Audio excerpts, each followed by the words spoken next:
tey jii nii ñu ngi wax naan problème Real de Madrid milieu terrain yi la problème Real Madrid attaquant yi la problème Real Madrid entraîneur bi la les gars problème Real de Madrid ak Real de Madrid ci boppam la voilà Real de Madrid ci boppam la je m'explique lan moo tax ma wax loolu xam ngeen ni que Kylian Mbappé avant muy doogoo ñëw au Real de Madrid on a des joueurs qui s'entendent très bien il y a pas d'ego entre ces joueurs là Jude Bellingham par exemple Vinicius Junior et Rodrigo des joueurs qui s'entendent exceptionnellement bien maintenant nga dem jëli Kylian Mbappé boo xamante ni forcément soxlawoo ko voilà pour en termes de football je dis bien soxlawoo ko parce que t'as un joueur qui joue le même poste que Kylian Mbappé qui est peut-être voilà actuellement meilleur que Kylian Mbappé Vinicius Junior jamono boobu en 2024 parce qu'il est normalement il devait être Ballon d'Or voilà il était meilleur que Kylian Mbappé à cette époque-là maintenant tu amènes Kylian Mbappé ci club ba nga naan da nga koy football le point Mbappé ne respecte pas son poste nga fekk ko ci côté day dem bàyyi côté am dem football côté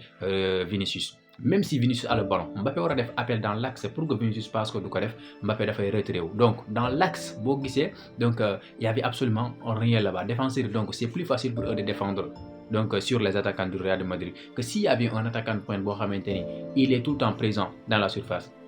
te gis nañ ni que des matchs yoo xamante ni Vinicius ak Kylian Mbappé ñu déggu voilà ay ñuy dugal ay buts exceptionnels ngeen xam ne jour boobu noonu Mbappé dafa respecté postam mais Mbappé du nangu rek te su respecté suba du ko def donc nga indi jour boobu noonu ñoo teg ko ci club bi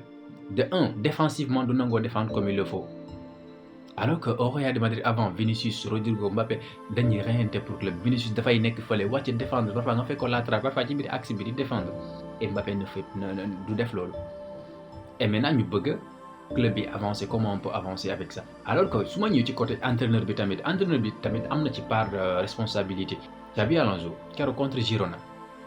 même si dañ ko ne Gonzalo Garcia warul jouer match boobu noonu yaa ngi ci difficulté te soxla nga victoire te xam nga ni là s'il y a pas de victoire entraîneur bi yow sax kaw la ñuy dal nga jël Gonzalo Garcia teg ko ci banc ba à la dernière minute nga da nga koy dugal pourquoi faire lan lay def sur le terrain nga am indi tu as deux attaquants de pointe boo xamante ni ils sont juste exceptionnels et ci coupe du monde des clubs bi gis nañ ko le problème c'est pas le milieu terrain pour moi même si parce que milieu terrain boobu yàgg nañ ko am Tchouaméni yàgg na nekk fa Valverde c'est la même chose Camavinga c'est la même chose juste que voilà Modric moo fa quitté ak Toni Kroos et même gis ni Modric bi mu nekkoon foofu sax avant muy dem banc la doon toog deuxième mi-temps de temps en temps yi dugg donc c'est les mêmes milieux terrain qui se trouvent là-bas milieu terrain nan la ñuy footballer alors que devant ñi war a def les bons appels ñi war a nekk fu ñu nekkoo ñu fa parfois da ngay gis ak milieu terrain yoree bal avancer au final duñu am solution de passe donc au final dañuy perdre bal bi gis naa ko plusieurs fois avec Arda Güler mi nga xamante ni def na ko avec Kylian Mbappé voilà Mbappé war a def